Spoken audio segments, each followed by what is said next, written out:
मैं एक हॉस्पिटल चलाता हूँ जी। और we have a very good hospitality in Ahmedabad. As a professional मैं बीइंग एज ए डॉक्टर काफ़ी लोगों में फेमस हूँ। आई पर्सनली बिलीव कि आदमी की पर्सनालिटी इतनी इम्पोर्टेंट नहीं है, उसका काम इम्पोर्टेंट है। यस। मैं मेरी शादी में मेरी बारात में क्या था तो मैंने शेविंग नहीं की थी कोई मेकअप नहीं कराया था। अच्छा। कोई हेयर स्टाइल नहीं, मैं ऐसे ही गया था। मेरी बारात में भी मैं बिना शेविंग के ही गया था। आज भी उस चीज के फोटो लोग ट्रोल करते हैं उसी आप एक ठेला खोल रहे हो और सोच रहे हो मैं मल्टी बिलियनर हो जाऊंगा, दैट इज नॉट पॉसिबल। अगर आपके प्रोडक्ट में दम है और वो इंडियन पब्लिक में अफोर्डेबल भी है तो वो प्रोडक्ट को सक्सेस होने से कोई नहीं रोक सकता। नमस्कार, आप सबका बहुत बहुत स्वागत है इस नए एपिसोड में। और आज के इस एपिसोड में हमारे साथ में है डॉक्टर राज शर्मा। सर, आपका बहुत बहुत स्वागत है हमारे शो में। Thank you so much. आपने टाइम दिया हमारे शो में आने के लिए। सर के बारे में बता दूं, एक डॉक्टर है और doctor as a businessman भी है। तो सर, मैं आपसे थोड़ा सा जानना चाहूँगा आपके बारे में। First of all thank you to all of you guys. आप लोग यहाँ पर आए मॉर्निंग से और ये आज का इंटरव्यू सेट किया है। Thank you.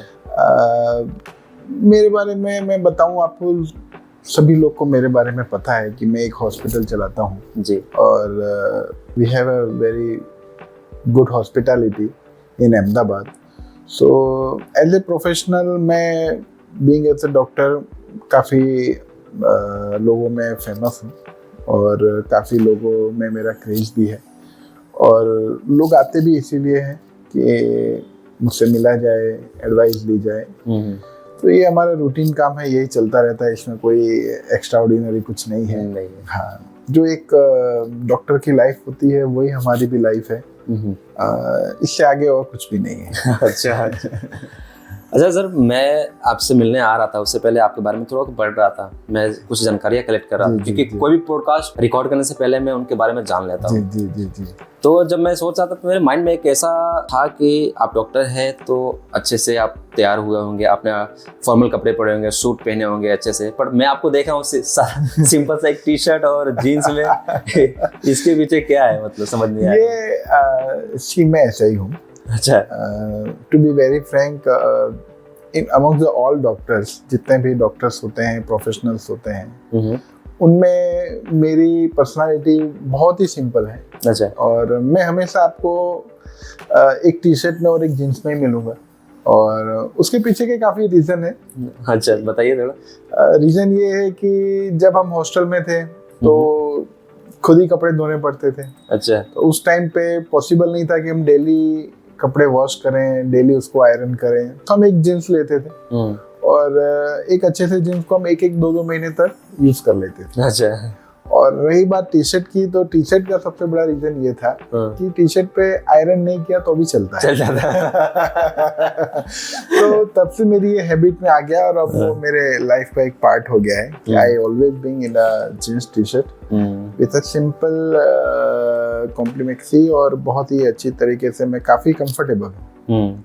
एट प्रेजेंट भी मैं इतना कंफर्टेबल हूँ कि अब मुझसे रात के 10 बजे 11 बजे तक काम कराइए, मुझे कोई फ़र्क नहीं पड़ेगा। तो उस पर्पज़ से मैं ज़्यादातर जीन्स टी शर्ट को प्रेफर करता हूँ। लोग कहते हैं कि प्रोफेशनल्स लोगों को एक अच्छा गेटअप होना चाहिए, प्रोफेशनल्स लोगों को एक सूट बूट या टाई वगैरह पहन के अच्छे से रहना चाहिए, उससे फ़र्क पड़ता होगा, पर मुझे नहीं पड़ता है जी।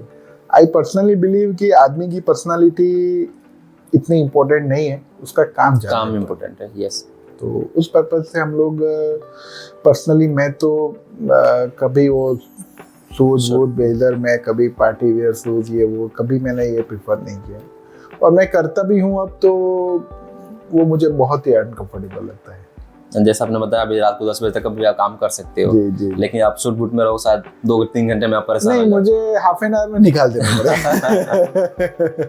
अगर मैंने ब्लेजर पहना है या टाई वगैरह लगाई है, इवन मेरी बिजनेस मीटिंग में भी मैं आपको जींस टी शर्ट में ही मिलता हूँ। अच्छा। हाँ, मतलब दिखावा नहीं है, मैं जैसा हूँ वैसा हूँ मैं। हाँ। अभी 2 दिन पहले की बात है कि कुछ लोग मिलने के लिए आए थे, तो they are very well dressed, tie suit blazer and all. उनके माइंड में था कि हम बहुत बड़ी मीटिंग में जा रहे हैं। जब मुझे देखा तो उनका पूरा एटीट्यूड चेंज हो गया कि हम मीटिंग में आए इतनी तैयार करके और सर तो कोई तैयारी के साथ नहीं है, तो जींस टी शर्ट में बैठे हैं। उनको तो पहले डाउट हुआ कि मैं ही CEO हूँ कि मैं ही ओनर हूँ कि क्या है, उनको डाउट था। फिर मैंने उनका डाउट क्लियर किया। अच्छा। तो चलता है, कपड़े ड्रेसिंग इट डजंट मैटर, ऐसा मुझे लगता है। पड़ता होगा लोगों को फर्क तो उसका एडवांटेज वो लेते होंगे, बट मेरी लाइफ में अभी तक हमारे प्रोफेशनल में ड्रेसिंग सेंस का अभी तक कोई इम्पोर्टेंस आया नहीं। फील मैंने नहीं किया है अभी तक, आगे होता होगा, लोग फील करते होंगे तो मुझे आइडिया नहीं, बट मेरा ये पर्सनली थिंकिंग है कि जो लोगों की सोच है उसके साथ चलना चाहिए। सही बात है। जैसे ड्रेसिंग की बात किया तो इंडिया में ठीक है, क्या है कि आपको यहाँ पे जाना है तो आपको ब्लेजर पहनना है, फॉर्मल कपड़े पहनने हैं। बाकी मैं देखता हूँ यूएस और बाहर कंट्रीज में क्या होता है, वो फ्रीडम होती है। आपको कैपरी में आना है तो आप कैपरी में आओ, टी शर्ट में आओ जॉब करने के लिए, जॉब पे ऐसे जाते हैं। हाँ, जैसे फ्रीडम होनी चाहिए ऐसा। मैं मेरी शादी में, मेरी बारात में क्या था, तो मैंने शेविंग नहीं की थी। कोई मेकअप नहीं कराया था। अच्छा। कोई हेयर स्टाइल नहीं, मैं ऐसे ही गया था। मेरी बारात में भी मैं बिना शेविंग के ही गया था। अच्छा। आज उस चीज के फोटो लोग ट्रोल करते हैं उसी। तो डांस भी किया था आपने? हाँ, क्यों नहीं। तो ड्रेसिंग सेंस आदमी का अच्छा होना चाहिए और एक रियलिस्टिक भी होना चाहिए। आज मैं सूट बूट पहन के आ रहा हूँ, मेरे एम्प्लॉय सूट बूट नहीं पहन पा रहे, मेरे पास जो पब्लिक आ रही है वो सूट बूट नहीं पहन पा रही, तो मुझे अच्छा नहीं लगता। तो एक गैप आ जाती है। गैप आ जाती है जी। अच्छा सर, मैं जानना चाहूँगा, ये जो आपका सपना, मतलब एक सपना था, आपका खुद का सपना था डॉक्टर बनना या फैमिली का सपना था? देखो, नॉर्थ इंडियन फैमिलीज में कभी किसी का सपना नहीं होता डॉक्टर बनना। वो हमेशा फैमिली का ही सपना होता है। अच्छा। तो इसमें कोई डाउट नहीं है, फैमिली का ही सपना था। अच्छा। और आज उस सपने को हमने साकार भी किया है। काफ़ी अच्छा हम परफॉर्मेंस कर रहे हैं और भगवान की कृपा से हम उसको बहुत आगे तक ले जा रहे हैं। और आने वाले कुछ सालों में जो हमारे नए स्टार्टअप्स हैं, जो नई हमारी पॉलिसीज हैं, उसके अकॉर्डिंग हम बहुत अच्छा हॉस्पिटैलिटी डेवलप करने जा रहे हैं। सिर्फ अहमदाबाद में नहीं, ऑल ओवर इंडिया हम उसको डेवलप करना चाह रहे हैं। अच्छा। वो सारे अपकमिंग प्लान्स हैं। और जहाँ तक मेरा मानना है कि हॉस्पिटैलिटी डेवलप की जा सकती है। लोगों में एक मिसकंसेप्ट है कि एक प्रैक्टिस को आप ग्लोबलाइज नहीं कर सकते, एक डॉक्टर को आप एक जगह से दूसरी जगह नहीं ले जा सकते। बट ठीक है, चैलेंजेस है, बट उसका भी हम सॉल्यूशन धीरे धीरे ला रहे हैं। हम world wide all over India hospitality develop करने के प्लान में। ठीक है सर, आगे हम स्टार्टअप के बारे में हम और जानकारी लेंगे, जैसे कि लोगों को, जो भी व्यूअर्स हैं, उनको फायदा मिले कि आपने जो अपना एक स्टार्टअप स्टार्ट किया, जो हॉस्पिटल आपने स्टार्ट किया, आगे आपने कैसे इसको लेवल पे लाए हैं, इसकी पूरी जर्नी को हम जानेंगे। प्लस हेल्थ टिप्स भी लेंगे आपसे। जी जी। लेकिन अभी मैं जानना चाहूँगा, आप एक डाइट एक्सपर्ट भी है। जी जी। आपका डेली रूटीन क्या है? मेरा डेली रूटीन काफ़ी सिंपल है। कोई ऐसा एक्स्ट्रा ऑर्डिनरी मेरा रूटीन नहीं है। जैसे एक मिडिल क्लास फैमिली में एक बच्चे का होता है, वही मेरा डेली का शेड्यूल रहता है। उसमें से मैं अभी पर्सनली थोड़ा अपग्रेड होके आ रहा हूँ, क्योंकि मेरे पास वो नॉलेज था, मेरे पास वो एक इंटरेस्ट भी था मेरा। तो मैंने एक डाइट और न्यूट्रिशन का एक्सपर्ट मैं कहलाता हूँ। और उस हिसाब से मेरा जो पर्सनली शेड्यूल रहता है, मैं जल्दी नहीं उठता। अच्छा। हाँ, लोगों को होता है कि जल्दी उठेंगे, जल्दी सोएंगे, early to rise, get a success, वो एक शेड्यूल है। बट मैं इतना ज़्यादा जल्दी नहीं उठता। अच्छा। मेरा मेरा उठने का टाइम 6:30-7 बजे का है। अच्छा। मैं उतने बजे ही उठता हूँ। उससे पहले मैं उठना भी चाहूँ तो मुझे बहुत नींद आती है। तो एक फ्रेश होके मैं थोड़ा एक्सरसाइज पर ध्यान देता हूँ। तो मेरी एक्सरसाइज का शेड्यूल ही 8 बजे का है। अच्छा। लोग सोचते हैं कि जल्दी एक्सरसाइज करने जाना चाहिए, जल्दी वो करना चाहिए, बट मैं कितना भी जल्दी रेडी हूँ, मेरा सुबह का मॉर्निंग की कुछ पर्सनल चीज़ें होती हैं, तो उस हिसाब से मैं 7:30-8 बजे से पहले मैं एक्सरसाइज के लिए नहीं जा सकता। ओके। फिर एक रूटीन एक्सरसाइज और एक हमारा एक इंडियन फूड का जो ब्रेकफास्ट होता है, मैं लेकिन ब्रेकफास्ट कंपलसरी करता हूँ। अच्छा। ब्रेकफास्ट में यही सोच के करता हूँ कि पूरे दिन अगर खाना नहीं मिले तो कोई गम नहीं है। अच्छा। पूरा दिन का? हाँ, पूरे दिन का एक ब्रेकफास्ट हो जाता है। वही मेरा सबसे लार्ज मील वही रहता है। और उसके बाद मैं हॉस्पिटल 10 o'clock राइट टाइम पे मैं रीच हो जाता हूँ। कभी 5-10 मिनट आगे पीछे होता है। सुबह से पेशेंट के फ्लो रहते हैं, पेशेंट्स रहते हैं, तो वो 1:30-2 बजे तक मेरा वर्क चलता है। दोपहर में मैं 1 घंटा थोड़ा एडमिनिस्ट्रेटिव वर्क भी देखता हूँ। अच्छा। तो दोपहर में नून टाइम में थोड़ा शेड्यूल मेरा थोड़ा सा टाइट रहता है, उस टाइम पे मेरा लंच डिस्टर्ब होता है, but I will take my lunch also. और लंच में भी जो एक इंडियन फूड होता है, रोटी सब्जी दाल चावल, वो सारी चीज़ जो एक नॉर्मल मिडिल क्लास फैमिली में बनती है वो मैं सारी खाता हूँ। अच्छा, उसमें कोई एक्स्ट्रा ऑर्डिनरी मैं उसमें एफर्ट नहीं डालता हूँ। और सिर्फ एक ही चीज़ जो मैं अलग से करता हूँ कि मैं डिनर नहीं करता हूँ। अब डिनर नहीं लेते? जी, क्या कारण है उसका? एक्चुअली रीज़न ये है कि मुझे ऐसा लगता है कि जितना हमारा बॉडी का रिक्वायरमेंट है हमको उतना ही खाना चाहिए। ठीक है ना, हमको खाना अच्छा लग रहा है इसलिए नहीं खाना चाहिए, हमारे बॉडी का रिक्वायरमेंट भी होना चाहिए। आपको जो अच्छा लगता है आप खाइए। इंडियन फूड है, इजीली डाइजेस्टेबल है, ठीक है। वैसे मैं वेजिटेरियन हूँ, शुद्ध शाकाहारी खाना ज़्यादा पसंद करता हूँ, तो उसमें आई डोंट थिंक सो कि कोई प्रॉब्लम है, आप कभी भी खा सकते हैं। बट ये है कि मेरा एक पर्सनल रूटीन रहता है कि मैं डिनर स्किप करता हूँ, तो मैं डायरेक्ट लंच के बाद सीधा ब्रेकफास्ट करता हूँ। अच्छा, इन बिटवीन अगर कुछ फ्रूट्स वगैरह कभी मिल गया तो ठीक है, नहीं मिला तो उसके लिए मैं गम नहीं रखता हूँ। तो एक ये मेरा एक बेसिक सा शेड्यूल है जो आई थिंक इंडिया में सभी लोग फॉलो करते हैं। कोई स्पेशली मेरे लिए कि मैं एक हेल्थ कॉन्शियस और उसके लिए अलग से कोई फूड आता होगा या अलग से कोई कंपनी को हायर किया होगा, ऐसा कुछ भी नहीं है। मैं इतना ज़्यादा खर्चीला नहीं हूँ कि मैं ये सारी चीजें खर्चा करके लाऊं। जो नॉर्मल रूटीन घर पे होता है बस मैं वो इसी में एंजॉय करता हूं। बिजनेसमैन है तो सर आप तो बहुत कुछ सोचेंगे ना।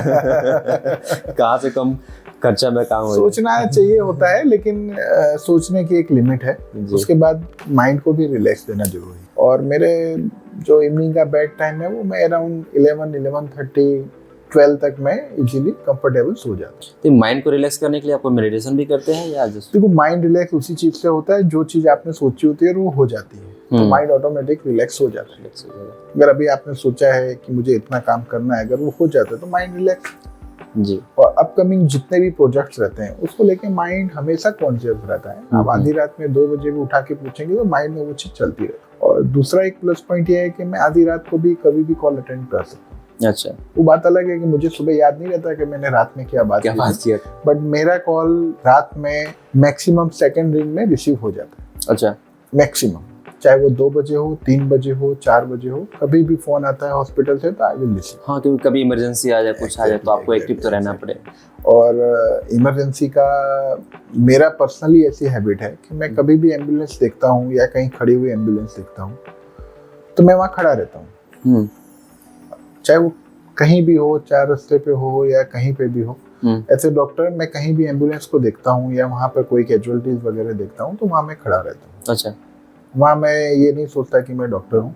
हालांकि लोगों को पता होता है तो ठीक है, नहीं पता होता है तो पेशेंट को उठाना, वहाँ से उसको एम्बुलेंस में रखना, अगर एक्सीडेंट हुआ है तो एक्सीडेंट वाली प्लेस से पेशेंट को अच्छी तरीके से शिफ्ट कराना, वो मेरी एक रूटीन एक्टिविटी में आता है।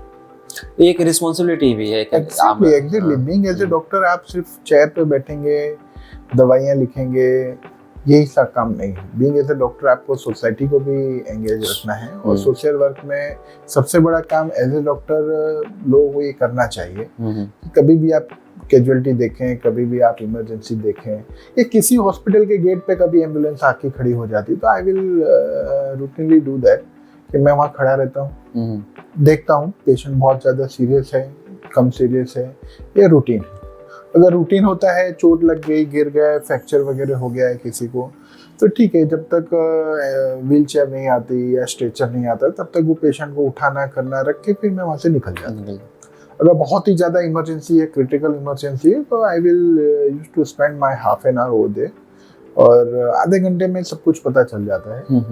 और कभी ऐसा भी हुआ है कि पेशेंट को 500, 1000, 2000, 3000 अगर मेरी पॉकेट में रहता है तो मैं उस टाइम उसको दे भी देता हूँ। हाँ, जो जरूरतमंद लोग हैं उनको जरूरत है। कभी भी अगर जो आदमी एम्बुलेंस में जा रहा है तो उसको जरूरत होगी, और कितनी जरूरत पड़ेगी उसका तो हम कोई हिसाब नहीं लगा सकते। जितना उस टाइम मेरे पॉकेट में होता है आई विल डू दैट। एक तरफ से एक समाज सेवा भी करते हैं। जैसे मैं आपके बारे में पढ़ रहा था तो मैंने कुछ पोस्ट देखे हैं, उसमें कुछ आप ओल्ड एज जो भी क्या बोलते हो, ओल्ड एज जो आश्रम होते हैं वहाँ पे आप जाकर आपने फ्री में आपने सेवा दी। तो एक तरह से एक अच्छा काम करे आप समाज के लिए। वृद्धाश्रम में जाना मुझे अच्छा लगता है, एक शमशान में जाना मुझे अच्छा लगता है, और एक वृद्धाश्रम में जाना अच्छा लगता है। चलिए ठीक है, वृद्धाश्रम तो समझते हैं, शमशान में जाना अच्छा क्यों लगता है वो जाना? शमशान में जब भी गया हूँ तब तक मैं वहाँ से एक स्पिरिचुअली एक माइंडसेट लेके आया हूँ। और जब जब मैं शमशान जाके मैंने देखा है तो एक रियलिस्टिक फील हुई है, और उस रियलिस्टिक माइंडसेट से ही मैं हमेशा चलता हूँ। वो ये रियलिस्टिक वो क्या है मतलब रियलिस्टिक जो मेरा जो माइंडसेट है, जो मेरी फिलोसॉफी जो बोलती है वो ये है कि आदमी को मरना तो है ही। और मुझे ऐसा लगता है कि जितनी भी बुक्स मैंने फिलोसॉफी की पढ़ी है, जितना भी मैंने उनको स्टडी किया है, कि हमारा तो इस दुनिया में कुछ है ही नहीं। ठीक है ना, हम मल्टी बिलियनर्स कंपनी बनाते हैं, हम माइंड सेट करते हैं, हम ये करते हैं वो करते हैं, वो डायरेक्टली और इनडायरेक्टली दूसरे को ही फायदा पहुंचा रहे हैं। ठीक है, हमें एक पैसा मिलता है, ठीक है, हम उस पैसे से एंजॉय करते हैं, पर एक लिमिट तक ही कर पाते हैं। फिर हम मर जाते हैं, फिर दूसरा आता है, फिर उस चीज पे वो भी चलता है। तो ये सारी चीजें आपको शमशान में जाके क्लियर होती है कि हमें अपने लिमिट में रहना है, एक लिमिट क्रॉस नहीं करनी। क्या लेके आए थे, क्या लेके जाएंगे, खाली हाथ आए थे, खाली हाथ जाएंगे। लेकिन बट एक चीज और इसमें मैं एक जोड़ना चाहूंगा कि जो भी लेके आए थे नहीं लेके आए थे, लेकिन एटलीस्ट इतना करके जाना है कि लोग ये कहे कि शमशान में जा रहे हैं तो हम भी तुम्हारे साथ। नहीं फिर जाके ऐसे बातें गाली ना दे, साला मर गया अच्छा हुआ। गाली तो खैर कोई नहीं देता है। एक शमशान में जाने वाला आदमी और एक बारात में जाने वाले आदमी को कोई कभी गाली नहीं देता है। ये दोनों ही सेंसिटिव होते हैं। कई लोग ऐसे होते हैं ना कि मतलब परेशान होते हैं। हाँ। बट ये है कि आदमी को, आप शमशान में नहीं जाएंगे तब तक आप भगवान से नहीं डरेंगे, ये मेरा पर्सनली मानना है। और भगवान का डर हर इंसान के मन में होना चाहिए। आप जो कर रहे हैं वो अच्छा है, वो खराब है, वो कोई कंपनी नहीं डिसाइड करेगी, वो हमेशा ऊपर वाला ही डिसाइड करेगा। और उसके अकॉर्डिंग हमें चलना है, और उसके चलने के लिए बहुत सारे रास्ते हैं। आपका धर्म है, आपका इंडिया है, पूरा सनातन धर्म है, सब कुछ है। आप किसी एक को भी फॉलो कर लीजिए, वो सारी चीज़ें आपको सारे ही रिलीजियस आपको एक ही चीज़ सिखाते हैं कि आपको जाना है, एक दिन मरना है, ठीक है, और लोगों के लिए काम करना है। उस चीज़ के लिए अगर आपको पैसा मिलता है, आप पैसा कमाते हो, अपनी लाइफ एंजॉय करते हो, तो एक अच्छी बात है। अच्छा, भगवान की बात कर रहे हैं आप डॉक्टर है, तो मुझे ऐसा होता है कि डॉक्टर भगवान को मानते नहीं, क्या भगवान होते हैं? देखो ऐसा नहीं है, भगवान तो हर जगह। आप खुद सोचो कि इतना बड़ा देश है, 140 करोड़ की जनसंख्या है, ठीक है ना, ये कैसे मैनेज हो रही है? तो भगवान नहीं है इसमें तो कोई डाउट नहीं, भगवान तो है। आप चाहे उसको आज मान लो, चाहे 10 साल बाद या मरने टाइम मान लो, भगवान तो है, वो उसका तो कोई डाउट नहीं है, ठीक है ना। और डॉक्टर भगवान का रूप इसीलिए माने जाते हैं कि डॉक्टर का एक प्रोफेशन ऐसा है कि जिसमें आप ह्यूमन बीइंग से डील करते हो। और जब ह्यूमन बीइंग से आप डील करते हो तो वहां से आप पेशेंट को भगवान के पास भी ले जा सकते हो और भगवान की शरण में लाके घर पे भी ला सकते हो। इसलिए जो डॉक्टर्स का रोल है, इसीलिए उसको नेक्स्ट टू गॉड कहा गया है।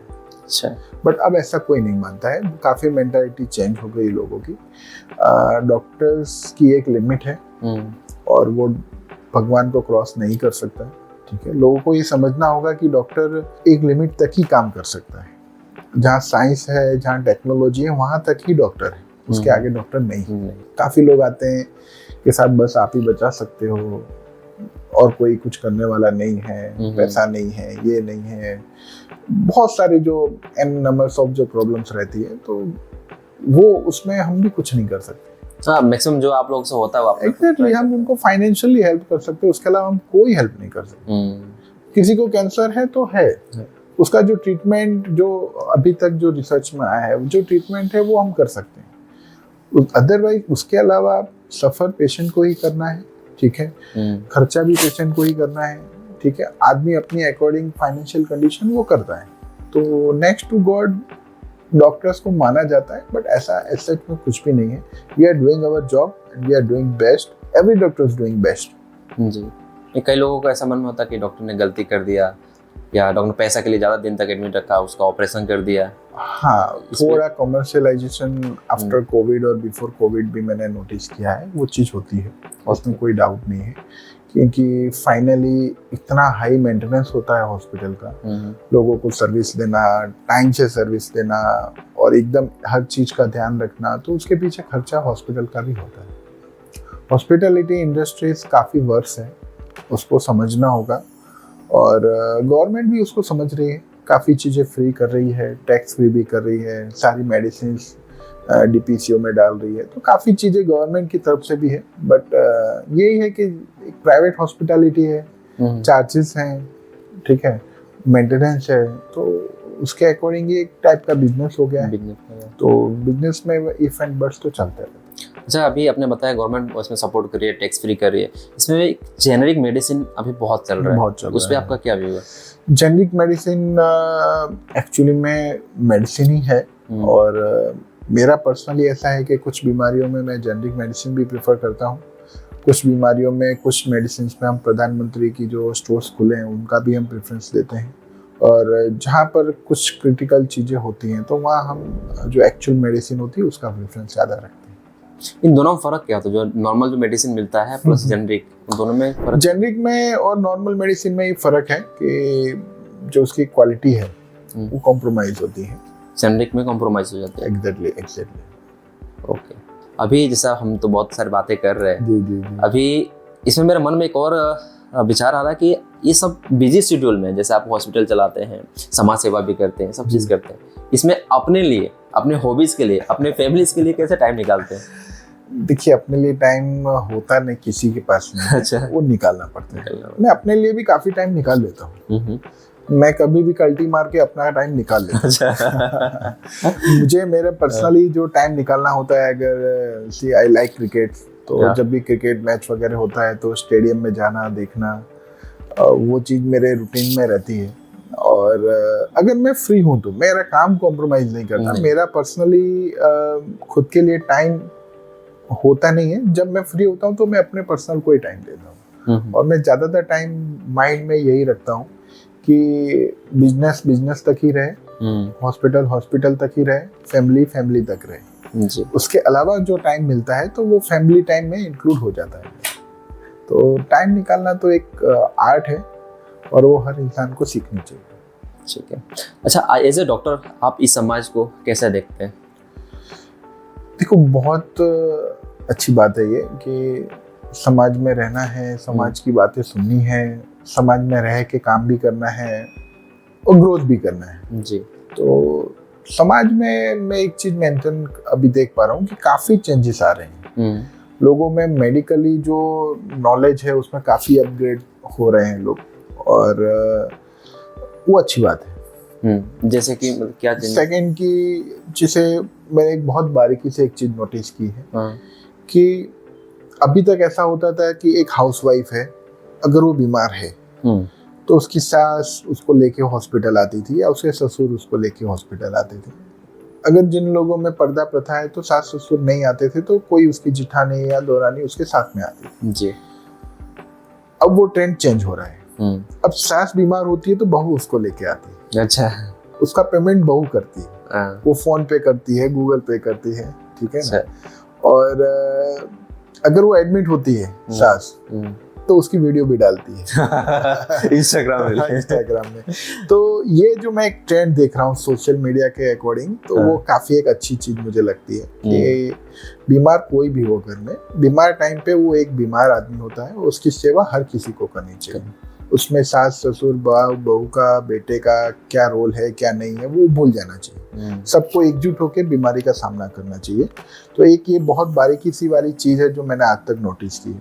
दूसरी चीज ये भी नोटिस की है, अब बेटे बाप को लेके आते हैं। अगर किसी के पेरेंट्स हैं, हमारे यहाँ हेल्थ चेकअप वगैरह होते हैं तो बच्चे पेरेंट्स को लेके आ रहे हैं। जनरली होता था कि पेरेंट्स हम लोग को उंगली पकड़ के, मार के, गाल पकड़ के हॉस्पिटल क्लिनिक ले जाते थे। अब वो ट्रेंड चेंज हो गया है। अब बच्चे हैं, वो जानते हैं कि बीमारी क्या होती है, और वो अच्छे से MD डॉक्टर्स को, हॉस्पिटल्स को लाके कंसल्ट कराते हैं। तो मुझे बहुत अच्छा लगता है कि बच्चे देखो इतना केयर कर रहे हैं। आगे करेंगे कि नहीं वो बात ही बात है। नहीं, आगे करते हैं, फिर जो ओल्ड एज जो आश्रम होते हैं उसकी जरूरत ही नहीं पड़ती। उसकी जरूरत ही नहीं पड़ती। ठीक है। अभी सर मैं तो कुछ आपसे हेल्थ टिप्स भी लेना चाहूँगा। अभी हेल्थ पे हम आते हैं। आप थोड़ा अपना व्यू बताइए, आप जो टिप्स दीजिए कि आजकल के भागादौड़ी जो लाइफ स्टाइल है इसमें लोग अपनी सेहत का, अपनी हेल्थ का कैसे ध्यान रखें? देखो, हेल्थ में इस मामले में मैं आपको एक बहुत ही अच्छी चीज़ बताना चाहूँगा कि लोग भागा दौड़ी खूब कर रहे हैं, 12 आवर्स की जॉब भी कर रहे हैं, वो अपनी नींद पूरी नहीं कर रहे हैं। और अटैक आने का सबसे बड़ा रीजन आपकी नींद पूरी नहीं होना। लोगों को लगता है कि हम आज हमने ये खा लिया, आज हमने घी वाला खा लिया, आज हमने ऑयली खा लिया, तो उसकी वजह से कल हमें अटैक आ गया। और सबसे बड़ा रीजन नींद पूरी नहीं होना, ये सबसे बड़ा रीजन है अटैक आने का। नींद पूरी होना मतलब कब होना चाहिए, कितने घंटे का होना चाहिए? एटलीस्ट 6 घंटे की नींद हर इंसान की क्वालिटी ऑफ स्लीप होना ही चाहिए। क्वालिटी स्लीप का मतलब क्या होता है? क्वालिटी स्लीप का मतलब ये है कि अगर आप एक बार आपको नींद आती है जी, जब आप उठते हो तो 6 घंटे का स्पेल आपके माइंड में नहीं रहना चाहिए। ओके। ये एक मैंने आपको एक नॉर्मल लेमैन की लैंग्वेज में बता रहा हूँ, मैं मेडिकल लैंग्वेज का ज्यादा इस्तेमाल नहीं करूंगा, नहीं तो आप लोग बोलोगे कि डॉक्टर हमें पढ़ा रहे हैं स्कूल कॉलेज में आ गए ये डॉक्टर से तो हम रोज मिलते हैं, इसको हम पढ़ा रहे हैं ना, हमें एक लेक्चर ले रहे हैं, तो वो चीज नहीं होनी चाहिए। आप सोइए, अपने टाइम से सोइए और टाइम से उठिए, एक डिसिप्लिन शेड्यूल में रहिए। 2 दिन किया फिर 3 दिन नहीं किया फिर 2 दिन, ऐसा नहीं होना चाहिए।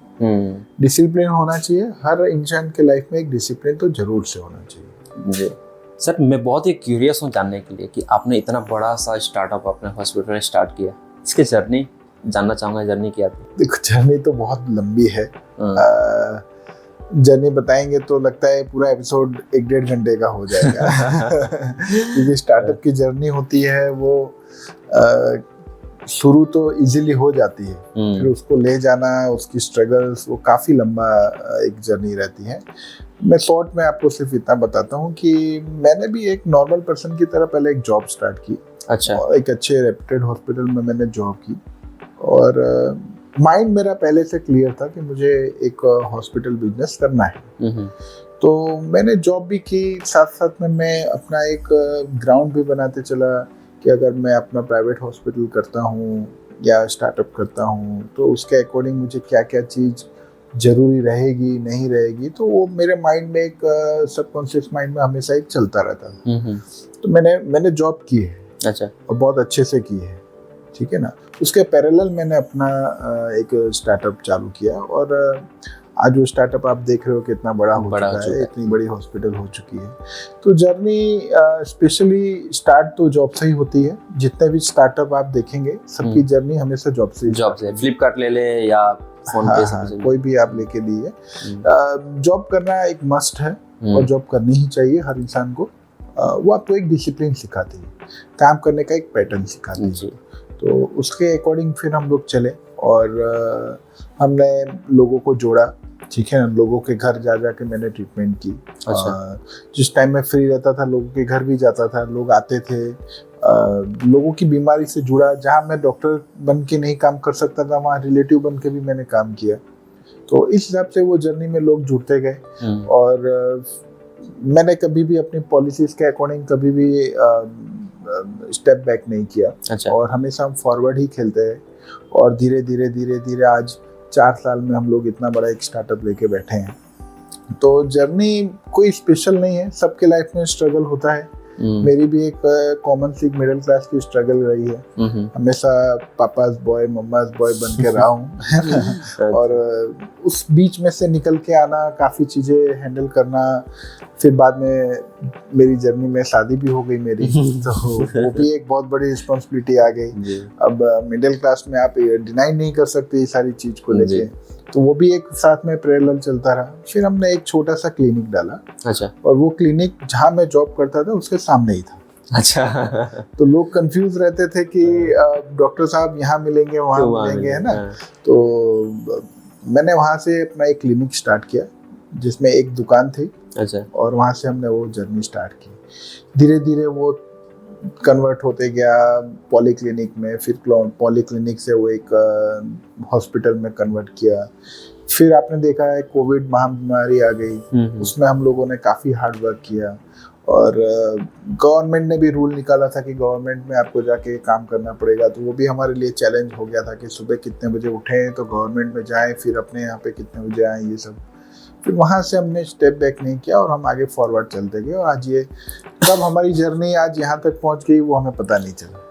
और I really enjoy all my journey, I really enjoyed struggle and एक स्टार्टअप है उसको एक बच्चे की तरह बड़ा करना होता है। जी।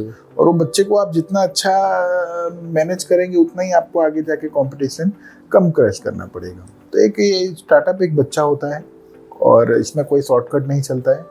मैंने मेरे माइंड में कभी शॉर्टकट नहीं सोचा कि हम ये नहीं करेंगे, हम डायरेक्ट जंप कर लेंगे, हम डायरेक्ट ये कर लेते हैं। हमने कभी भी अपनी इक्विटी डाइल्यूट नहीं की कि हम किसी को पार्टनर बना लें, ये कर लें। तो हमने वो सारी चीज़ें कभी नहीं की। हम एक अच्छे स्पीड से हम चलते गए और आज हम यहाँ हैं। आपने जॉब की बात की, तो आपने कितने साल तक जॉब किया है? मैंने 3 साल जॉब की। 3 साल जॉब? यस। और पैरेलल मैंने अपना स्टार्टअप भी बिल्डअप कर लिया था। यानी माइंड में था ही कि मुझे बिजनेस करना है। एग्जैक्टली। और from very beginning I was very clear कि मुझे बिजनेस और हॉस्पिटैलिटी डेवलप करना ही है। और जब मैंने जॉब छोड़ी तो मुझे ऐसा कुछ फील ही नहीं हुआ कि मैंने जॉब छोड़ी है तो मैं 2 महीने रेस्ट कर लूँ या 3 महीने रेस्ट कर लूँ, है ना। I was in my flow and then I left that job. अच्छा, मतलब आपके सबकॉन्शियस माइंड में जो चीज हो रही थी एज ए बिजनेस ही हो रही थी। भले आप जॉब कर रहे थे, मैं उसको बिजनेस की तरह ही ले रहे थे, अपना ही समझ के सब कुछ कर रहे थे। मैं जहाँ जॉब करता था वहाँ बस वो ओनर मैं नहीं था, ओनर दूसरा था, बाकी मैं उसको अपना ही समझ। इसलिए आपका इतना बड़ा मतलब एक हॉस्पिटल हो चुका है। क्योंकि आपके सबकॉन्शियस माइंड में जो रहेगा ना वही आपकी रियल लाइफ में होने जो हमें करना है वो करना ही है। हाँ। उसके लिए हमें अगर बर्बाद होना पड़े या आबाद होना पड़े, हमें जो करना है हमें स्टार्टअप करना है। देखिए स्टार्टअप को आप सीरियसली लेके करिए, ठीक है। लोग सोचते हैं कि चलो करते हैं, नहीं सक्सेस हुआ तो ये तो है ही, वो तो है ही, ऐसा दोगलापन इधर नहीं चलता है। अच्छा सर, इतना बड़ा हॉस्पिटल का पहुंचने मतलब जर्नी रही है, इसमें कभी आपको डाउनफॉल आया क्या? डाउनफॉल एक बार आया था। और डाउनफॉल इसलिए आया था कि उस टाइम पे मुझे खुद को कोविड हो गया था। अच्छा। तो I was not physically present. तो 2 महीने तक वो काफ़ी एक जर्नी रही कि मैं खुद स्ट्रगल कर रहा था कि मैं जीऊँगा कि नहीं जीऊँगा। तो उस टाइम पे पूरा जो बिजनेस था वो सडनली डाउन हो गया था। अच्छा। फिर उसके बाद से हमने फिर से हमारी नई स्ट्रेटेजी बनाई, हमने रेट डाउन किए, हमने काफ़ी चीज़ें रिसर्च करने के बाद फिर हमने फिर से स्टार्टअप किया। और मतलब वो फिर वहाँ से भी हम लोग स्टेप बैक नहीं किया। अच्छा। फिर आज की प्रेजेंट टाइम में हॉस्पिटैलिटी एक अच्छा सेक्टर है जहाँ पे आप एक अच्छा बिजनेस कर सकते हो, अच्छा स्टार्टअप कर सकते हो। तो इंडस्ट्री ने भी हमको काफ़ी सपोर्ट किया है। इतनी कम है एज, आपने बताया 34 की आप एज है। 34 की एज में इतना सारा चीज़ करना बहुत बड़ी बात है। आपसे बहुत सारे लोग इंस्पायर होंगे। लोग आते हैं यही चीज़ पूछते भी हैं कि सब आप इतना कम एज के हैं, वो इतना बड़ा सेटअप, ये वो। मैं उनको हमेशा यही चीज़ बोलता हूँ कि इसमें मैंने अब 1 रुपया भी नहीं लगाया। ये सब लोगों का दिया हुआ है और उन्हीं के लिए लगाया है जी। मैं अपने घर से कभी 1 रुपया लाके हॉस्पिटल में कभी नहीं लगाया, क्योंकि इतना सेविंग भी नहीं था मेरे पास। जो था, जो जॉब में से मिलता था वही मेरा सेविंग होता था, तो उसको मैंने हॉस्पिटैलिटी में अच्छे से लगाया। अच्छा। तो हाँ, कुछ एक्सपीरियंस है, कुछ खुद का प्रेजेंस ऑफ माइंड है, खुद की इंटरनल पॉलिसीज है, कुछ मोनोपोलीज है, तो कुल मिला के काम हो जाता है। चलिए, हमारे जो व्यूअर्स है उसमें बहुत सारे लोग जॉब करने वाले हैं, जो कई लोग बिजनेस करते हैं। तो जॉब करने वाले हैं उनके लिए कुछ बताएंगे? देखो, जॉब करने वाले एक तो अपने आप को अंडर एस्टिमेट करना बंद कर दें कि हम नौकरी करते हैं, हम गुलामी करते हैं, ठीक है ना। जॉब गुलामी नहीं होती। आप एक परफॉर्मेंस देते हो और उसके बदले में आपको एक सम अमाउंट आपके अकाउंट में क्रेडिट होता है। तो ये गुलामी नहीं है ना। हर इंसान स्टार्टअप भी करेगा तो फिर उसके एम्प्लॉय तो कोई बचेगा ही नहीं, है ना। एक अच्छा एम्प्लॉय होना भी एक अच्छे स्टार्टअप बिल्डअप करने के बराबर होता है। बस ये है कि एक जॉब करने का एक स्वैग अलग होता है। लोग अपने आप को एक प्रेशराइज फील करते हैं, तो वो नहीं करना चाहिए। एक हेल्दी कंपनी, एक अच्छी स्टार्टअप कंपनी होगी तो आपको कभी भी मेंटली स्ट्रेस नहीं देगी, वो आपको फ्रीडम देगी, ज़्यादा से ज़्यादा टेक्नोलॉजी से जुड़ने का एक माध्यम देगी, और ज़्यादा से ज़्यादा आप सोशली कनेक्ट कर पाए उस चीज़ का एक प्लेटफॉर्म देगी। तो जॉब करना कोई बुरी बात नहीं है, जॉब करनी चाहिए, हर इंसान को जॉब करनी चाहिए। और जिनका एडमिनिस्ट्रेटिव नॉलेज कम है उनको लाइफ टाइम जॉब ही करना चाहिए। एक अच्छी जॉब करना भी एक अच्छे स्टार्टअप के बराबर होता है। स्टार्टअप में लॉट्स ऑफ स्ट्रेस और दुनिया भर का नॉलेज लगता है, दुनिया भर का इन्वेस्टमेंट लगता है। उससे अच्छा है कि आप अपनी एक अच्छी लाइफ जिए, हेल्दी लाइफस्टाइल जिए, सुबह उठिए एक लग्जूरियस लाइफस्टाइल आप जी सकते हैं, वो बिजनेसमैन भी नहीं जी सकते जी। तो कहीं ना कहीं कॉम्प्रोमाइज दोनों ही इक्विवेलेंट है। लोगों के माइंड में ये हमेशा डाउट रहता है कि हम नौकरी कर रहे हैं, देखो वो आदमी आगे बढ़ गया, हम तो जॉब ही कर रहे हैं, वो आदमी आगे बढ़ गया ना, ऐसा नहीं होता है। जॉब करने वाला आदमी भी अपने आप को अंडर एस्टिमेट नहीं करे, और जॉब भी अच्छी से अच्छी तक पोजीशन तक आपको ले जाती है। जॉब का अपना एक अलग ही बिजनेस मतलब एक बेनिफिट्स है। एग्जैक्टली, क्योंकि वो जॉब में भी आपको Monday to Friday, Monday to Saturday करना है, बाकी उसमें आप कंपनी अपनी मानिए। आप जिस कंपनी में बैठे हैं, आपको एसी दे रहे हैं, फैन दे रहे हैं, टेबल चेयर दे रहे हैं, केबिन दे रहे हैं, तो आप उसको अपनी मानिए। आप उसको अपनी मान के काम करिए, अच्छा परफॉर्मेंस आएगा। और जो पॉलिसीज होती है, समझिए कंपनी क्या चाह रही है। आप जहां भी जॉब कर रहे हैं उसको समझिए कि वो आपसे क्या करवाना चाह रहे हैं। वो आपसे HR करवाना चाह रहे हैं, आप डबल B करके दे रहे हो, ट्रिपल B करके दे रहे हो, उसका कोई सेंस नहीं है। लोगों में मैंने देखा कि कॉर्पोरेट कल्चर आ गया है, उसमें जो काम नहीं करते हैं वो ज़्यादा प्रमोट हो जाते हैं, जो काम करते हैं वहीं के वहीं रह जाते हैं। ऐसा नहीं है, जो काम नहीं करके प्रमोट हो रहे हो कभी भी गिर जाएंगे, है ना। जो काम करके अपना बेस बना के चल रहे हैं तो उनका प्रमोशन आज नहीं तो कल 1 साल 2 साल डिले होता है, लेकिन वो भी एक अच्छा परफॉर्मेंस स्टेबलाइज करते हैं। दूसरी चीज़ कि आप कंपनीज की रिस्पॉन्सिबिलिटीज को समझें। आप सिर्फ काम से काम रख के जाएंगे तो आज का एक इतना कॉम्पिटिटिव मार्केट है, 140 करोड़ का देश है। आप सिर्फ एक सैलरी में एक ही काम करके देंगे तो आप इतना हिट नहीं कर पाएंगे। आप ये समझो कि कंपनी की क्या रिक्वायरमेंट है, उसके अकॉर्डिंग आपको जॉब करनी है। तो जॉब करना अच्छी चीज़ है, कोई बुरी बात नहीं है। लोग ये ना समझे कि स्टार्टअप करना ही जिंदगी का एक लास्ट गोल है, ऐसा नहीं है। जो एक ट्रेंड चल चुका है हर जगह, स्टार्टअप स्टार्टअप स्टार्टअप। जैसे हम बात करें कि प्रफुल्ल विल्लोर है जो MBA चाय वाले, इनके आने के बाद तो मार्केट में तो और स्टार्टअप बहुत से चलने लगे। अच्छा, इनके ऊपर आपका क्या विचार है, MBA चाय वाले के ऊपर? देखो, वैसे तो मुझे उनके बिजनेस में इतना इंटरेस्ट नहीं है। अच्छा। कि उनका जो बिजनेस था वो बहुत ही कॉम्पिटिटिव बिजनेस था, और चाय बेचना इंडिया में इतना ही डिफिकल्ट है क्योंकि आपके कंपटीशन में हर बंदा खड़ा होता है। और एक नॉर्मल बंदा खड़ा होता है जिसके 2 बेटे होते हैं जो बाहर चिल्ला चिल्ला के ग्राहक बुला लेते हैं। आप कितना भी टेक्नोलॉजी से जुड़ेंगे, ठीक है ना, जो ग्रास रूट पे जो बिजनेस हो रहे हैं, ठीक है ना, उसमें टेक्नोलॉजी भी आपकी इतनी काम नहीं आती है ना। तो उन्होंने चाय की दुकान की, फिर इन्वेस्टमेंट लाए, फ्रेंचाइजीज बांटी, है ना। तो आप समझिए कि एक 10 रुपए की चाय बिक रही है और एक 40 रुपए की चाय बिक रही है ना। 10 वाली चाय आपको इजीली मिल रही है, आप गाड़ी में बैठे हो आपको चाय आ जा रही है। वही चीज 40 रुपए में आप कैफे में जा रहे हो, आप 1 घंटा वेस्ट कर रहे हो। तो इतना टाइम जॉब करने वाली पब्लिक हुई या मिडिल क्लास फैमिली हुई, इतना टाइम चाय के लिए कोई वेस्ट नहीं करता है। और मेरी पर्सनल एडवाइस तो यही है कि अगर आप 40 रुपए की चाय पीते हो तो इससे अच्छा एक पैकेट दूध का घर ले जाओ, पूरे दिन चाय पियो, है ना। आप भी पियो, फैमिली को भी पिलाओ, सबको पिलाओ। तो देखो, वो उनका एक अलग ट्रेंड है, मार्केट से पैसा उठाना, इन्वेस्टर्स का पैसा लगना, ये वो। हाँ, उन्होंने इन्फ्लुएंस जरूर किया था लोगों को। आज की यंग जनरेशन में एक प्रेरणा स्रोत जरूर बने वो, कि हर आदमी को हर बिजनेस करना चाहिए, किसी को छोटा बड़ा नहीं समझना चाहिए। बट आदमी को ये भी समझना होगा कि हम जो बिजनेस कर रहे हैं वो कितना कॉम्पिटिटिव है।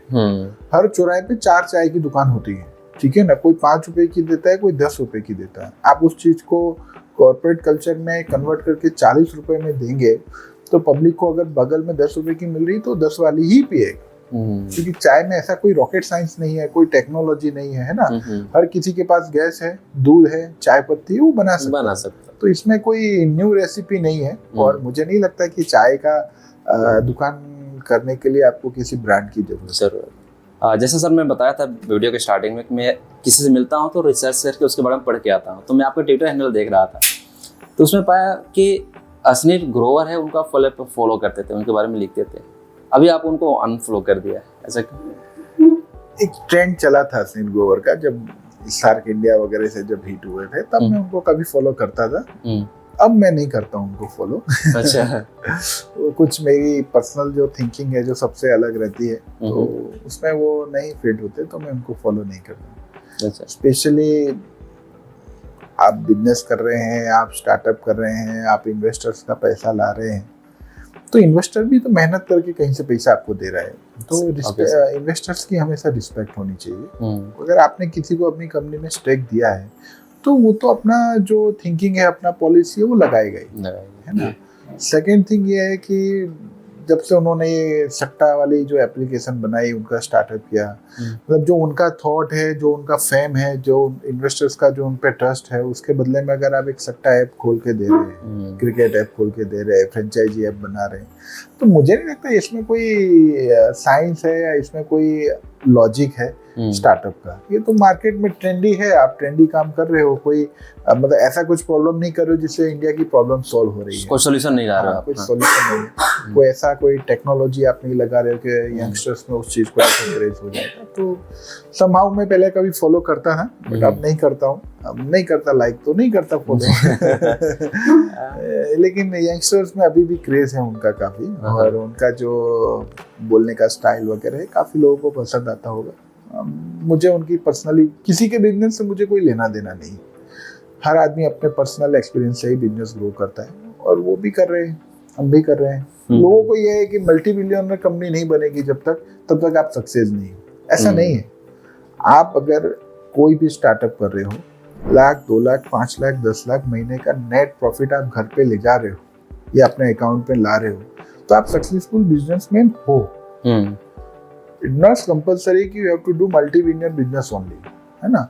आप उसको धीरे धीरे ग्रो करिए, और उसके लिए आपको जंप मारने के लिए आपकी इक्विटी भी डायल्यूट करने की जरूरत नहीं है। आप अपनी पॉलिसीज बनाइए। आज आप नेट प्रॉफिट 5 लाख कर रहे हैं, हो सकता है 2 साल बाद वो 10 लाख हो सकता है, नहीं होगा तो 6 तो होगा ही। बिजनेस है वो ऐसे चलते जाता है। बट लोगों को ने एक अंडर एस्टिमेट कर लिया कि अगर मेरी दुकान है, मार्केट में है, अच्छी चल रही है, फिर भी हमें स्टार्टअप करना है, मतलब पैसा दूसरे चीज में लगा रहे हैं। अरे आप लाइफ जियो ना, आप एंजॉय करो, आपको अच्छा खासा नेट प्रॉफिट है, आपको खाने पीने रहने करने के लिए जितना पैसा चाहिए उतना आपको मिल ही रहा है। अब बच्चों को अच्छी एजुकेशन दे पा रहे हो, बच्चों को अच्छा खिला पिला पा रहे हो, तो फिर बिजनेस में इससे ज्यादा कुछ नहीं है। तो ऐसे लोगों को तो फिर शमशान जाना चाहिए, जाकर देखना चाहिए। वो शमशान नहीं जाते हैं, इसीलिए उनके माइंड में है कि हमको मल्टी बिलियनर कंपनी बनानी है। आप अगर अपने एक लोकल एरिया में अच्छा एक प्रेस्टिजियस काम कर रहे हैं, या एक अच्छा सा प्रोडक्ट आप सेल कर रहे हैं, या कोई भी सर्विस सेक्टर में काम कर रहे हैं, तो एक अच्छा आप सक्सेसफुल है ना। तो उसमें आपको कोई डाउट नहीं रखना है कि हम जब तक 2-5 करोड़ महीने घर नहीं लाएंगे तब तक हम सक्सेस। हर आदमी फेरारी लेके घूमे जरूरी नहीं है, आप नॉर्मल गाड़ी में और फ्लाइट में भी एंजॉय करके जा सकते हो, कोई ऐसा प्रॉब्लम नहीं है। तो माइंड में लोगों के ऐसा चलता रहता है कि ये इसने ये किया तो ये सक्सेसफुल है, ठीक है ना। आप अपने बैकग्राउंड में देखिए, आप कहाँ थे, अभी कहाँ हो, इतना सक्सेसफुल आपको मिला है, तो उस चीज का पॉजिटिव एटीट्यूड आपको रखना चाहिए। अपनी एक लिमिट देखनी चाहिए कि और लाइफ में एक अपना गोल होना चाहिए कि हाँ मुझे इतना हर महीने कमाना है। उस लेवल पर अगर आप आ जाते हो तो आपको अपनी लाइफ जीनी चाहिए, फिर आपको अपनी लाइफ जीनी चाहिए, आपका हेल्थ आपको अंडर वो करना चाहिए, आपके कंट्रोल में रखना चाहिए। उसके बाद फिर आप अपना पॉलिसी बनाइए। हिट करने में ज्यादा टाइम नहीं लगता है, 0 से 5 तक का टाइम लगता है, 5 से 50 होने में कोई टाइम नहीं लगता। अभी हम शार्क टैंक इंडिया के बारे में बात कर रहे थे, तो इसमें एक और इंसान है अमन गुप्ता जी। तो उनका भी बहुत यंगस्टर में बहुत सारा क्रेज है, उन्होंने भी अपने एक स्टार्टअप चालू की है, वो बाय प्रोफेशन एक सीए है। उनके बारे में आपका क्या व्यू है? देखो, वो सीए हैं, उनसे उनके बिजनेस में मुझे नहीं लगता कि कोई फर्क पड़ता होगा या उनको कोई एक्स्ट्रा एडवांटेजेस मिलते होंगे। उनके भी बिग स्टार्टअप फेल हुए थे, उसके बाद उनका ये, तो उनका भी एक लर्निंग प्रोसेस है, उसमें उन्होंने काम किया होगा, फेल हुए होंगे, फिर गिरे होंगे, फिर उन्होंने एक म्यूजिक इंडस्ट्री को पकड़ के रखा, फिर उसमें उनको ग्रोथ मिली। तो कौन सी इंडस्ट्री प्रॉफिटेबल है उसको जानना जरूरी है। आप उस चीज में आप काम कर रहे हैं तो आप ग्रो करेंगे। वो स्लो हो सकती है, फास्ट हो सकती है, या एक्स्ट्रा फास्ट हो सकती है, बट आप जो इंडस्ट्री में आप काम कर रहे हो, इंडस्ट्री को जानना बहुत जरूरी है कि हम ये चीज, आप एक ठेला खोल रहे हो और सोच रहे हो मैं मल्टी बिलियनर हो जाऊंगा, दैट इज नॉट पॉसिबल, क्योंकि आप ठेला खोल रहे हो ऐसे रोज खोल रहे है ना, उससे कितना कमा सकते हो आप, है ना, और उसकी एक लिमिट है। हाँ, ठीक है ना। लोग मजबूरी में खोलते हैं, वो ठीक है, लोग शौक से, पैसे हैं उनके पास, बैकग्राउंड है अच्छा, फिर भी एक ठेला खोलते हैं कि हम स्टार्टअप कर रहे हैं ना, तो वो ट्रू इन्वेस्टमेंट नहीं है, ट्रू स्टार्टअप नहीं है ना। तो ये सारी चीजें हैं। और अमन गुप्ता पर्सनली उनका कंपनी है, काफी अच्छा है, ब्रांडिंग भी अच्छी है और प्रोडक्ट भी अच्छा है। अगर आपके प्रोडक्ट में दम है ना, और वो इंडियन पब्लिक में अफोर्डेबल भी है, तो वो प्रोडक्ट को सक्सेस होने से कोई नहीं रोक सकता। चाहे आप ब्रांडिंग कम कीजिए या ज्यादा कीजिए, आपके प्रोडक्ट में दम नहीं है, आप फेक मार्केटिंग कर रहे हैं, अंडर एस्टिमेट कर रहे हैं दूसरे लोगों को, तो कोई भी कल अच्छा प्रोडक्ट वाला आएगा वो आपका बिजनेस वाइप अप कर देगा। मैं इनको सुन रहा था, अमन गुप्ता को। मैं मुंबई गया था, एक इवेंट था, उसमें वो आए थे, तो बहुत ही फ्रेंडली आदमी है और उनसे मेरी बात भी हुई थी और एक स्पीच भी दिया था उन्होंने। तो उसमें ऐसा उन्होंने बोला कि लाइफ में आपको कुछ करना हो बड़ा ना, सोचो मत, करो, कर दो उसको। क्योंकि वो ऐसा बताया कि बहुत सारे बिजनेस मैंने सोचे और सोचता रहेगा, दूसरे आए वो करके वो सक्सेस हो गए। सोचने की कोई कीमत नहीं है, करोगे तो आपको कोई वैल्यू नहीं। हाँ। आप बैठे बैठे यहाँ से ना अंबानी के घर में पहुंच के वहां तक सोच सकते हो। सोचने का इस देश में कोई टैक्स नहीं लगता है, इसकी कोई प्रोडक्टिविटी नहीं है, आप करो। आप किसी भी बिजनेस को अगर पेपर पे लिख सकते हो तो पहले लिखो जी। उसके अकॉर्डिंग आप क्या कर सकते हो वो लिखो, ठीक है ना। आपका रोल क्या होगा उसको 3 पेज में 4 पेज में डिस्क्राइब करो, है ना, उसको पढ़ो, उसका एक रोड मैप बना। हाँ, उसके बाद उस बिजनेस में जंप करो और एक बार घुस गए तो पीछे का गेट ऑलवेज बंद कर दो कि आप पीछे जा ही नहीं सकते, ठीक है ना। फिर तो या तो आबाद होना है या बर्बाद होना है। हम भी अभी 2025 में एक नया स्टार्टअप लेके आ रहे हैं, तो we have very clear with our business, absolutely clear. We don't want to make any multi-billionaire company. हम बस इतना बिजनेस करना चाहते हैं कि महीने का नेट प्रॉफिट घर पे 10 से 20 लाख तक आए। That is our startup. इसको डिस्क्लोज करना चाहेंगे क्या बिजनेस है? नहीं, अभी नहीं करेंगे, अभी तो बहुत ही रिसर्च मॉड्यूल में है। अच्छा। जैसे ही आगे आएगा तो we'll definitely do that. And we have very much time. मेरा एज अभी 34 है और मुझे अभी 60 तक काम करना है। And it is very clear, है ना। तो we have lots of time, हम आराम से सोचते हैं। हम कोई भी प्रोजेक्ट होता है हम उसको 6 महीना एक्स्ट्रा दे देते हैं। अभी नहीं हो रहा है कोई बात नहीं, 6 महीने बाद लाओ, पर उसको अच्छे से लाओ। उसके लिए मुझे जो बिजनेस मीटिंग करनी होती है वो मैं अभी से कर रहा हूँ, करके आ जाता हूँ। सामने वाले को पता ही नहीं चलता है कि क्यों मिल के आ गए। और मेरा एक तो ड्रेसिंग सेंस ऐसा है कि किसी को लगता ही नहीं है कि ये कोई बिजनेस पर्पस से आया होगा, है ना। तो वो according to mind everything is very clear, उसके अकॉर्डिंग हम चलते हैं और फाइनली हमको एक अच्छा रिजल्ट भी मिलता है।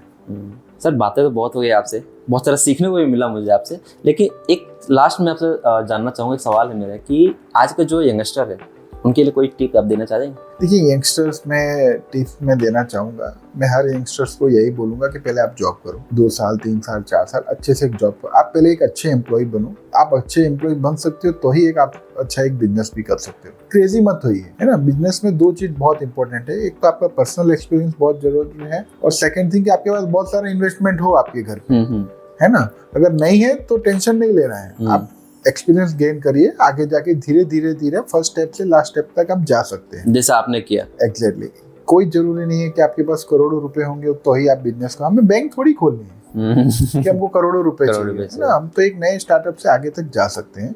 और सेकेंड थिंग कि विदाउट एक्सपीरियंस कोई काम मत करिए, ठीक है। हर बिजनेस में टाइम लगता है, बिजनेस करना सबसे डिफिकल्ट वर्क है, ठीक है ना। आपको अगर डॉक्टर बनना है, इंजीनियर बनना है, IAS IPS बनना है, वो तब भी ठीक है कि आप पढ़ाई करोगे, बनोगे, बनने के बाद कोई स्ट्रगल नहीं है ना। इसमें तो बिजनेस नहीं किया तो भी स्ट्रगल है, करने टाइम भी स्ट्रगल है, करने के बाद उसको मेंटेन रखना भी स्टेबल है ना, स्ट्रगल है। तो ये सारी चीजें बिजनेस में जुड़ी है।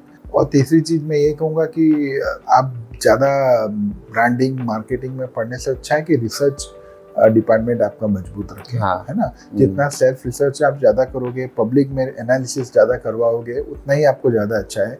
मुझे नहीं लगता कि इंस्टा में आप स्टेटस रख देने से रातों रात सक्सेस हो जाओगे। 140 करोड़ का देश है, हर इंसान रखता है ना। तो आप जो हो सकता है विदाउट एनी कॉस्ट वो सारा काम करिए, बट खर्चा करने से पहले आप 2 बार सोचिए। आप कोई भी स्टार्टअप कर रहे हैं तो आपका अगर ये 10 रुपए का भी एक्सपेंसेस है, वो आपको 10 का 20 करके वापस आ रहा है कि नहीं, ये देखना जरूरी है। अगर नहीं आ रहा है तो 10 भी मत करो, अच्छा, और आ रहा है तो 10 की जगह 100 करो, है ना। तो ये सारी चीजें बिजनेस में बहुत इंपॉर्टेंट है। और बिजनेस करना किसी के सिखाने से नहीं होता है, एक जज्बा होना होता है, एक जज्बा चाहिए, विल पावर चाहिए और मेंटली आपको स्ट्रॉन्ग चाहिए होना चाहिए। तो ये सारी चीजें हैं। और हर यंगस्टर मैं तो कहूँगा पहले आप जॉब करिए, अच्छे से जॉब करिए, अच्छे एम्प्लॉय बनिए, उसके बाद ही आप बिजनेस लाइन में आओ। बिजनेस करने में कोई उतावल नहीं है कि आज नहीं किया तो कल दुनिया खत्म हो जाएगी, ऐसा नहीं है। आप आज करिए, 2 साल बाद करिए, देश कहीं जाने वाला नहीं है, लोग कहीं जाने वाले नहीं है।